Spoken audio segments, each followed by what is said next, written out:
Social മീഡിയയിൽ ആക്റ്റീവായ രേണു പങ്കുവച്ച പുതിയ ഫോട്ടോയാണ് വൈറലാകുന്നത്. ജീവിതത്തിൽ കഷ്ടപ്പാടും പ്രയാസങ്ങളും തളർത്തുന്നതിൻ്റെ മുമ്പൊരു രേണുസുതി ഉണ്ടായിരുന്നു എന്ന ക്യാപ്ഷനോടെയാണ് ഫോട്ടോ രേണു പങ്കുവച്ചത്. കറുത്ത ചുരിദാറിൽ ശാലീനസുന്ദരിയായി മന്ദസ്മിതം തൂകി നിൽക്കുന്ന രേണുവിനെ കാണുമ്പോൾ ഒരു നിമിഷം വിസ്മയത്തുമ്പത്തിലെ നയൻതാരയാണെന്ന് ചിന്തിച്ചുപോയി എന്നാണ് കമൻറ്റുകൾ.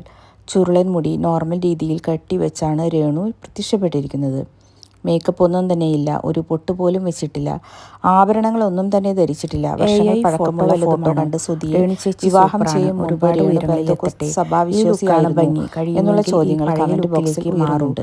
സുന്ദരിയായിരുന്നുവോ എന്നതാണ് മറ്റുള്ളവരുടെ ആവശ്യമെങ്കിൽ അവർക്കിടയിലൂടെ ഇമോജിയാണതായിരിക്കണം മറുപടിയായി രേണു നൽകിയത്. ഈ ഭൂമിയിൽ എല്ലാവർക്കും ഉള്ളതുപോലെ ജീവിക്കാൻ അവകാശം സമയത്ത് പ്രചരിച്ചിരുന്നു എന്നൊക്കെയാണ് രേണുവിന്റെ മതാചാരപ്രകാരം പള്ളിയിലാണ് സുധിയെ സംസ്കരിച്ചത്. വിസ്മയത്തുമ്പത്തിലെ നയൻതാരയെ പോലെയുണ്ട് ക്യൂട്ട് രേണു സുധി.